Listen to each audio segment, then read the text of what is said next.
Good morning, Jerry. How are you? Hey, man. Good morning. Good to be on. Good to be with you today. Jerry, you guys got some tough news in the last couple days about the outlook on the injuries for DeMarcus Lawrence and Micah Parsons. How do you guys move forward in terms of trying to replace their production? Well, I think we bring the guys up that really we're fortunate, I think, to have these young guys that can step up here and just basically play them. It's hard to think that available to you out in the system that is in the NFL, which is you can coach practice squad players.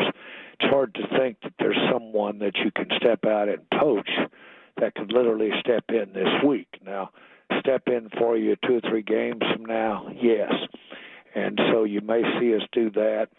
We're in that process right as we're speaking. And but basically, we'll just move on and replace those guys and hope for the best. We got good news from DeMarcus. He didn't have to have any type of surgery, confirmed again with second opinion yesterday. So that'll eliminate that bone healing time or those type of things in any type of recovery. Micah will be week to week. Jerry, when you get information and news like this, that these guys will be out for an extended period of time, like coupled with the 2-2 start, does that make you a little bit more likely to make a trade and look at the trade deadline market before the deadline hits? Well, if you can, but you usually don't plan on trades. Now, one thing you do, you plan for this in the off season, and you plan for this looking at your depth at your position. And you plan for it. It is going to happen. It's not a question of if. And so you don't know which positions, but you know you're going to have that type of injury attrition. What you want to do, again, is have it so that, if it's possible, so that when you get to the end of the year and you're getting ready to go into those playoffs, that you've pushed it all up there and you're the healthiest that you've been, so to speak. That happened to us last year. And we're the healthiest we've been in years. And so that's the way you want to plan it and make it work. Jerry, you have talked about the importance of just these young guys stepping up because of some of the bigger, higher-paid contracts you guys have had to have. Does that formula have to remain when talking about making a deal or bringing in a higher-priced guy or giving a contract extension to another player, or you guys have some wiggle room in terms of switches to flip there? There's a reason why the player will be available if you try to make a trade. There's a reason why. And it's either prohibitively high relative to what you would have to trade to get them, or the fact that we're as good as that by bringing our depth up to take the position for the upcoming game. And so you don't get any wishful thinking here when you bring somebody in or look at making a trade. Oh, let's go make a trade. It's not there usually. Cowboys owner and general manager Jerry Jones joining us here on 105 through the Fan. Jerry, talking about the young guys stepping up, how encouraged are you right now by this progression that we seem to be seeing the last couple of weeks from Mozzie Smith? Well, I think he's an exceptional athlete, rare athlete. For his size, I don't know that I've seen anybody have his skills. And he's also got inordinate strength. If he can progress in the terms of just the football internal aspect of it, and just the grit, and just the sustaining a level of production that goes with, if you will, being a pro. If he can do that, then we've got us something, and that's what we wanted, was a really star player, you might say. And, of course, you can dream here a little bit, but that's what you're looking for here because we drafted him with our number 1 pick. Jerry, this is obviously a big season for the future of Mike McCarthy here in Dallas. When your team sustains big injuries like the ones to Deron Bland, Micah Parsons, and DeMarcus Lawrence, how does that impact, if at all, your evaluation of the results that he produces?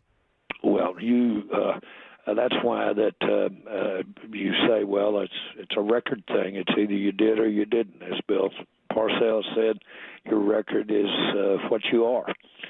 that's why you look behind that and you look at other nuances, and one of them will be how you dealt through the years, how you've dealt with this time when you have to step up and replace what's out on the field. And that's a part of the game. It's as much a part of the game as the kickoff. Jerry, the Giants game may not have been the most perfect game of the year, hopefully, but it was still a win. Nick Saban said over the weekend, and when you play poorly and win, it's really the kiss of death. Is that something you agree with? I haven't thought about that. I didn't hear that. And he's won a lot of games, and I bet he's won a lot of games when he can play better. And so I'm not for sure what he meant by that, and I'm not being critical of it at all. It's just I'll take them. Boy, I'm going to tell you something. Every game you play in the NFL, because the talent, availability of talent is so equal, and how you obtain that talent is so equal that if you need to win some games when a few of you guys got outplayed, that's going to happen. Jerry, there's been a lot of talk about schemes and play design this season, and I know you've talked about how confident you are in your staff being up to date on all the league-wide trends and concepts. What is the process that you guys have in place to determine that your staff's schemes and designs are always keeping pace with the advancements around the NFL? Well, I think that's, first of all, you're going to be different. You should be different. There's 100 nuances about what your team looks like out on that field. I'm talking about from the strategies or from the system, everything about it, from how you take on blocks if you're in the defensive line, or how you make blocks and you're in the offensive line. And at the end of the day, you look how that all melds together and how it comes together with what you're trying to do, and that's win the games. Now, as you know, in the NFL, we appreciate a success in the regular season, and that'd be idiot not to recognize success in the season. But you can have it there, but you've also got to be building to a crescendo called getting in those playoffs and playing well in the playoff. Those don't necessarily come together early in the seasons. One of the best teams I've seen play is this Baltimore team that we all saw yesterday and Sunday, and we played. It's one of the best teams I've seen, yet they don't have the best record. But let me tell you right now, they're hard to guard, and so you just got to look at the situation, I guess would be my answer there, rather than look at some kind of general rule. Jerry, you look up at the top of the division, you see your old friend Dan Quinn and the Commanders at the top. What do you think about the job he's been doing here inside the division to start the year? Well, we have all the appreciation you could possibly have for Dan as a coach. He's an outstanding coach, and that's why we had him here for the years that we did. And we know that he's going to be formidable. He's really, I think they've done well with their quarterback, and they know how to use him. I think he ran the ball 20 times the other day. And so they've got a young guy that they can use, and he's got a system in place that's working real well. They're going to be tough, these two games we play against them. Jerry Jones joining us here at 105 through the Fan. Dalvin Cook this week? Excuse me? Will we see Dalvin Cook this week? Oh, no. I didn't understand what your question was, and probably not this week. Jerry, what's been holding him back? Is it ability? Is it your running backs that you already have? What's been holding him back from seeing the field? Not a thing. You know, when you look at a roster, you look at the entire roster, and you have to adjust it for injuries, or you have to adjust it for just availability. That's a big thing.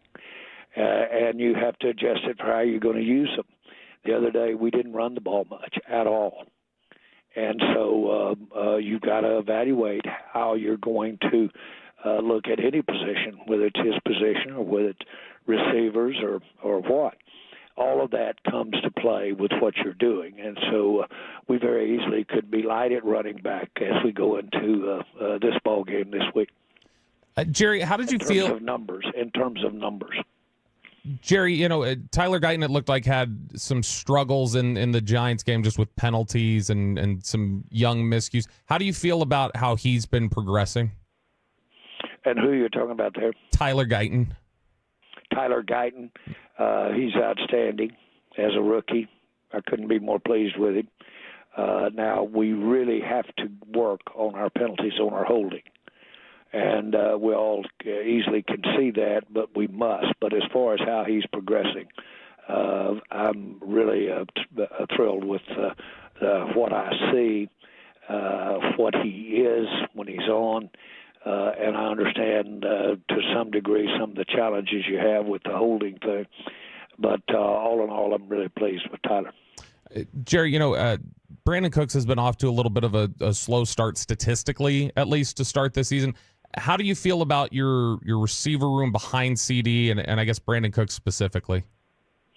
Well, we've got depth, and I'm excited to see them have this opportunity if he is not out there Sunday. Jerry Jones with us every Tuesday here on 105.3 The Fan. What type of Cowboy fan invasion do you expect in Pittsburgh? Well, we've got a lot of fans in the eastern part of the country, and that includes Pittsburgh. However, I'm very familiar with the following and the enthusiasm that is there for the Pittsburgh Steelers. And so I don't expect any overwhelming presence, but we'll have our fans. We always do. We rode better than most anybody. And so we'll need every one of them, too, because I have all the respect in the world for that organization, that coach. Jerry, how often do you think about T.J. Watt and what could have been here? Do you allow yourself to go there? I do, but I don't. There are so many players that are around the league that you could draft and have. And there's an old adage, it's not the ones that you don't have, it's the ones you have that you need to worry about.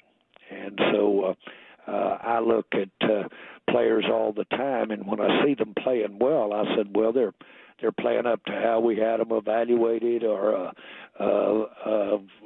for instance, or how they weren't evaluated. Either way. And, of course, there's forever Watt. There's 10 others that haven't done as well that you could have drafted. And then they're the ones you draft, which is what counts. Jerry, since we're not really reacting to a game, I'd like to capitalize on having you on the phone with us every week by kind of talking about some other issues. A lot of talk about less scoring. Mel Kiper said, let's go ahead and make a rule against, too high safeties. What is your thoughts on the league trend of less scoring this year, and do you think it's an issue? Well, if it is an issue, it will be addressed, and that's part of what you've seen evolving over the years. And I've seen adjustments made on both sides of the ball, and actually on all three phases. The special teams, a significant one in the last 2 or 3 years. And so that's what happens, and there are adjustments, and those adjustments are meaningful. And consequently, I think we have, frankly, today, the most exciting game that we've had since I've been involved in the NFL, and since I've been involved, frankly, I'll go all the way back to college in football. So I think we do a real good job. It's something that gets a lot of partial and impartial evaluation, because you can imagine defensive coaches during the spring and during the off season are in for creating situations that help the defense, offense the same way. That's why it's a league of adjustments, because those adjustments you see are when it may have swung too much as far as what's acceptable to all the clubs. But that's a big part of what goes on in the spring. As you know, Stephen is heavily involved on the competition committee. And that is a critical part of what we do in the NFL, is get these rules right, adjust the rules for safety, adjust the rules for scoring, and we want a game that has a lot of action in it. So, Jerry, this is kind of a random question. You don't have to answer it, but we've got, we're in a political climate, especially right now. Mark Cuban and the new ownership of the Mavericks have differing political views, and people are wondering how that's going to work out with them working together. Have you ever let politics interfere or interrupt a big deal that you've had going, or it all gets pushed to the side for business? Never. The answer I'll do with you real quick. Never. Not for business, not for the involvement in what I'm doing. I'm apolitical. And then, Jerry, we know you're a big baseball guy. Final question. Your thoughts on the passing of Pete Rose, and do you think that Pete Rose should be in the Hall of Fame? Well, I will tell you, I was a great fan of him. I love the passion he played with. He hit my interest peak. He was right there when I couldn't have been more interested, and I'm a big fan of baseball. I love baseball. Love to play baseball more than I did football. And the bottom line is that I really hate to see his passing. Give my best to the family, but more important, thank you, Pete, for what you contributed to baseball, and I mean that. And with all the positives and all the negatives, boy, I'm glad he came along, and I'm glad he played that great American game. Well said. Jerry, thank you so much for the time. Go get him in Pittsburgh and enjoy the rest of your day and week. All right, guys. Good to be on. Bye-bye. Yes, sir. Jerry Jones brought to you by your North Texas Ford dealers. Ford is the best in Texas. Any takeaways from that, as Dalvin Cook is not going to be there again? I don't know. I don't know why. Well, someone else texted Bobby and said we had moved past running back. We could have asked it a little bit earlier. But not only just Dalvin, why did you bring back Zeke for his workload? Are you surprised? What, did he get 6 carries the other day? Zeke's snap counts in order from week 1 down. 32, 28, 15, 10. He played 10 snaps against the Giants the other day. I'm not unhappy about it, but No. Is it confusing for the $3 million? Right, why did you bring him back here? Because, part of it is they say, well, what he does in pass protection. It's like, yeah, you're passing the ball a lot more than 10 times in a game. And he was, carrying the ball with some of those 10. So I don't understand what the Zeke move was. I don't know why he's here.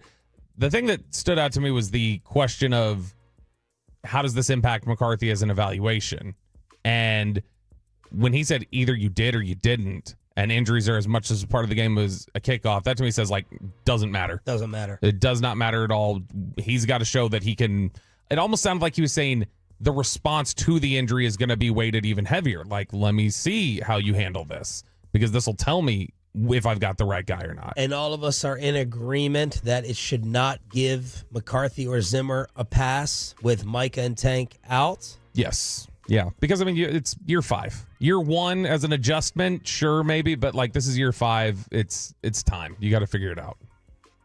Yeah, I'm fine with not giving him I'm fine with not giving him a pass on it. Look, I think we undervalue 36 wins over 3 years. That's just personally. I don't think Mike's the reason they're not.